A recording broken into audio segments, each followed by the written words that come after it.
Hello मेरे प्यारे साथियों, दोस्तों, मित्रों, आप सभी को राधे राधे क्लासेस में हार्दिक शुभकामनाएं हैं। आप सभी को स्वागत है मेरे चैनल पर आने के लिए। तो आज हमने बहुत दिनों के बाद अपने यूट्यूब चैनल पे आए हैं। प्यारे साथियों, मेरे प्यारे नन्हे मुन्ने बच्चों, बहुत दिनों के बाद हम यूट्यूब पर आए हैं। कुछ कारण मैं यूट्यूब पे वीडियो अपलोड नहीं कर रहा था, तो इसके लिए आपसे को धन्यवाद करते हैं मेरे चैनल पर आने के लिए।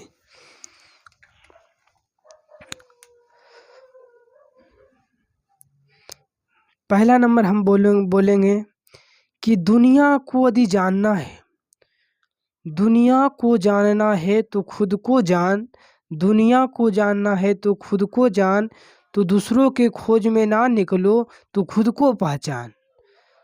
दुनिया को जानना है तो खुद को जान, दूसरों की खोज में ना निकलो, तो खुद को पहचान।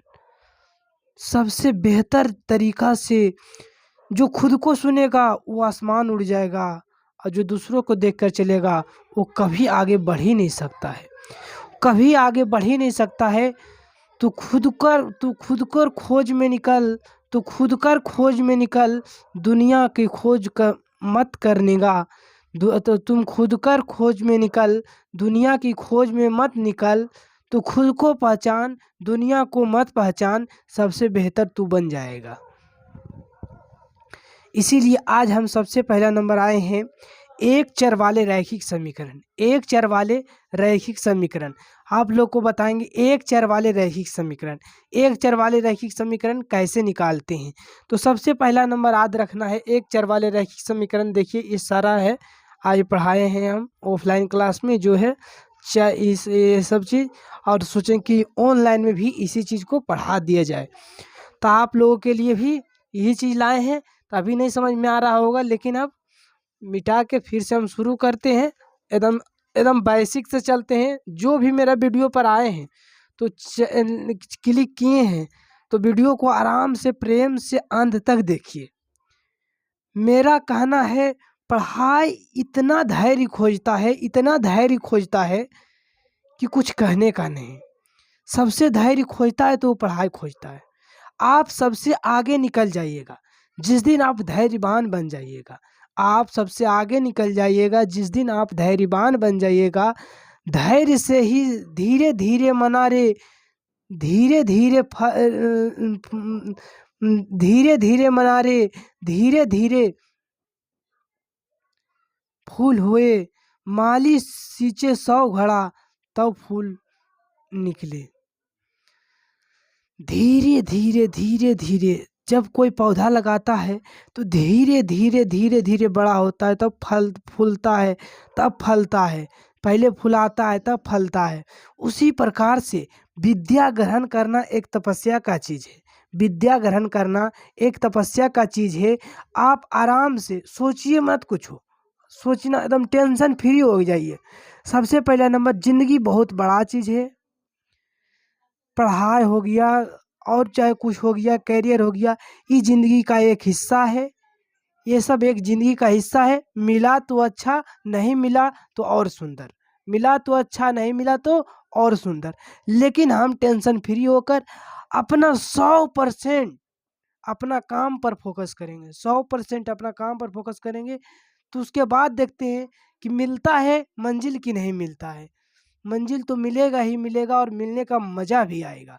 लेकिन जिस दिन तुम टेंशन फ्री होकर अपना काम करना शुरू कर देगा, उस दिन से। तो सबसे पहला नंबर हम समझेंगे, आज समीकरण बताएंगे, एक चर वाले रैखिक समीकरण। एक चर वाले रैखिक समीकरण, एक चर वाले रैखिक समीकरण, रैखिक समीकरण। समीकरण कहने का अर्थ हुआ, समीकरण कहने का अर्थ हुआ बराबर। बराबर, समीकरण कहने का अर्थ हुआ बराबर। ये देखिए प्लस में है तो इधर जाके माइनस में आ गया, ये माइनस में है तो इधर आके प्लस में हो जाएगा, ये प्लस में है तो इधर आके माइनस में हो जाएगा। 2 पॉइंट याद रखना है, 2 पॉइंट को याद रखना है। सबसे पहला पॉइंट याद रखना है प्लस कॉमा माइनस, दूसरा पॉइंट याद रखना है गुना कॉमा भाग, गुना कॉमा भाग। तो गुना कॉमा भाग, पहला पॉइंट याद रखना है प्लस माइनस, दूसरा पॉइंट रखना है गुना भाग, दूसरा पॉइंट गुना और भाग। तो सबसे पहले हम बच्चों को बताना चाहेंगे जैसे कि 2x प्लस 4 बराबर 10 है, 2x प्लस 4 बराबर 10 है। तो x का मान निकालना है, x का मान निकालना है, मान निकालना है, x का मान निकालना है। तो सबसे पहला नंबर हम जानेंगे कि चर और अचर। चर 2x जो है x का गुणांक है 2, गुणांक है 2 जो है x का गुणांक है, x का क्या है गुणांक है, गुणांक मतलब 2 से x में गुना हो ले। तो x का मान निकालना है, तो x का मान निकालना है तो सीधा शब्दों में याद रखेंगे कि एक जाति को एक तरफ करेंगे और जो अन्य जो इसका जाति नहीं है वो एक तरफ रहेगा। तो 4 और 10 का एक जाति का लग रहा है, 4 और 10 एक जाति का लग रहा है, तो 2x लिखेंगे और 10 है इधर प्लस में है तो इधर आके माइनस में हो जाएगा। 2x बराबर कितना हो गया, 10 में 4 गया 6 बचा। अब इधर गुना में है तो x बराबर 6/2 भाग में आ जाएगा 3 आ जाएगा। हमने यही समझाया कि जोड़ में रहेगा तो घटाओ में हो जाएगा, गुना में रहेगा तो भाग में हो जाएगा, भाग में रहेगा तो गुना में आ जाएगा, घटाओ में रहेगा तो जोड़ में आ जाएगा।